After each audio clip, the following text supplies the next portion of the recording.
News Live at 10.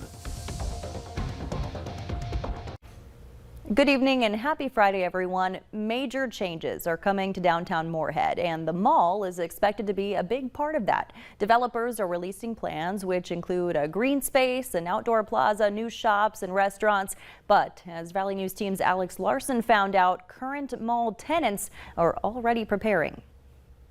Developers say the Moorhead Center Mall is essential to the future growth of the city, which is why the coming changes are being carefully planned around the current tenants. I started this as a pop-up, and now it's come into a full-time shop. Barb Schramm is the owner of the 3Bs, and since opening in 2020, she says so far business has been great.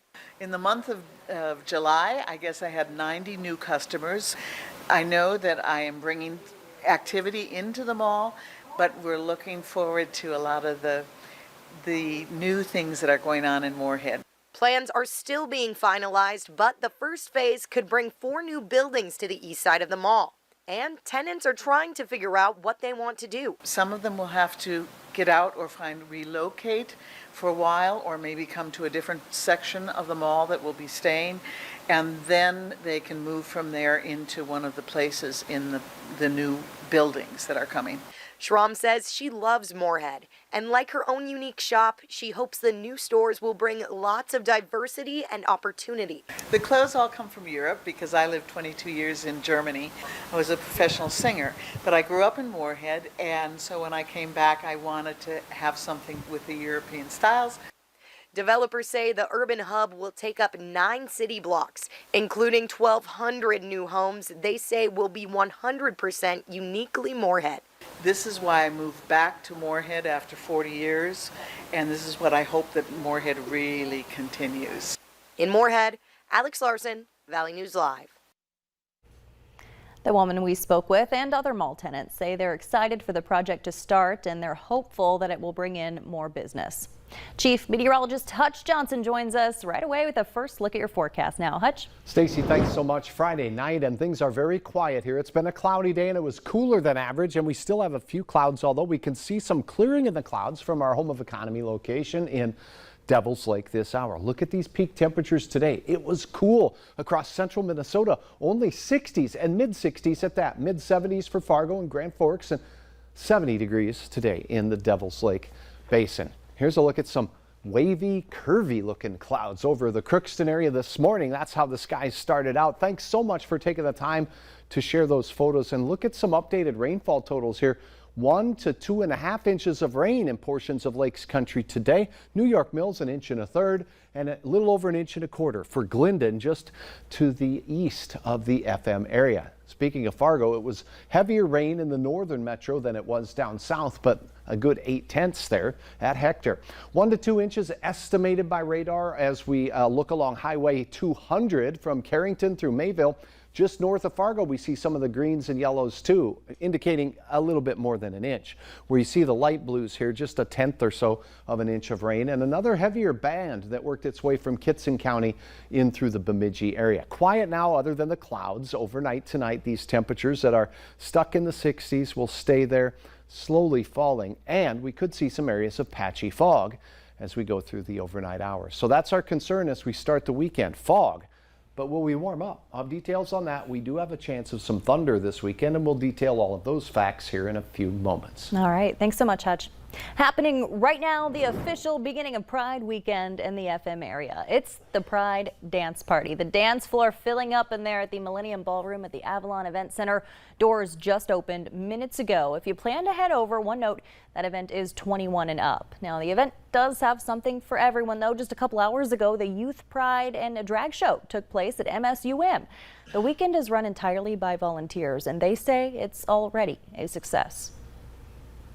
It's unexplainable. It's just so crazy to see how awesome it makes people feel and how welcoming it is to everyone, and just the power of love that spreads. And so it's so unexplainable. You just oh my gosh, this is so awesome. I can't believe that it has this impact, and it feels so little, but it's so much bigger.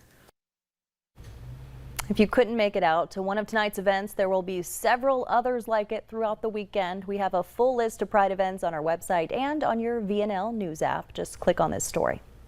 Check this out.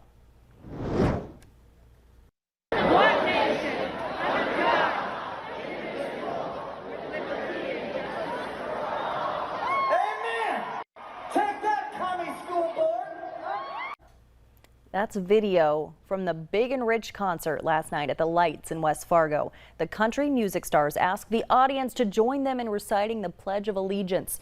That's in direct response to the Fargo School Board's decision to stop saying the pledge before their meetings. Board member Seth Holden brought forth the vote at Monday's meeting, stating the pledge doesn't align with the district's diversity, equity, and inclusion values. However, Robin Nelson there, one of the two pro-pledge voters at the meeting, said the repercussions of this decision will only negatively affect their focus on the real issues in the school district. Our focus should be on our great students and teachers and education, but this is going to detract from that and really shed more negative publicity on the Fargo School District, and quite frankly, we don't need that. In Grand Forks, police are clarifying a Facebook post about a man who's approaching and attempting to pick up children. Police say a boy was reportedly approached by a man driving a vehicle near the 5300 block of Belmont Road on Wednesday. When the boy asked him for his name, the man drove off. Police say the driver did not try to pick up the boy. Police described the suspect as a middle-aged white man with black and gray facial hair. He was reported to be driving a smaller silver-colored sport utility or crossover type vehicle. Police are asking anyone who may have witnessed any sort of suspicious activity to contact them. The man on your screen now is 21-year-old Braden Poitra. He was arrested on an attempted murder charge. Fargo police say he shot a man in the arm last weekend. Charges have yet to be filed. However, charges have been filed against Poitra in Clay County, accusing him of a Moorhead gas station drive-by shooting just a few days before. 39-year-old Aaron Anderson is facing serious charges, including terrorizing and assault of an officer. Court documents say he walked into Juice It downtown Fargo on Monday and asked a 16-year-old girl to join him in the bathroom where he was naked. The teen told police she was scared he was going to pull her in the bathroom with him. Documents state Anderson then kicked an officer and threatened to kill them and their family. He could face 5 years in prison.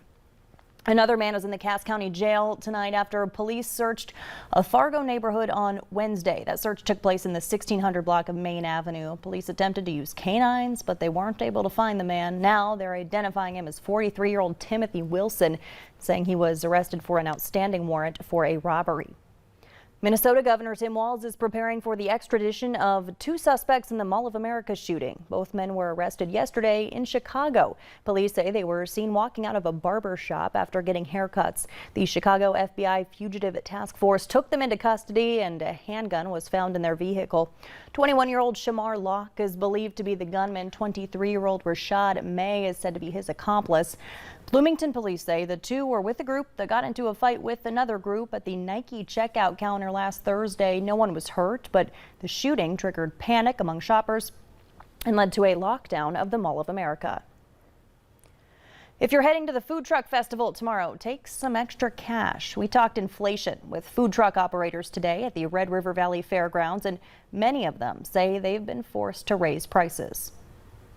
I have noticed things like vegetable oil for my deep fryer. We sell a lot of fried food, so I've noticed those go up quite a bit actually. Briskets and ribs have all doubled in price, and even things like honey for us have doubled in price, for our sauce.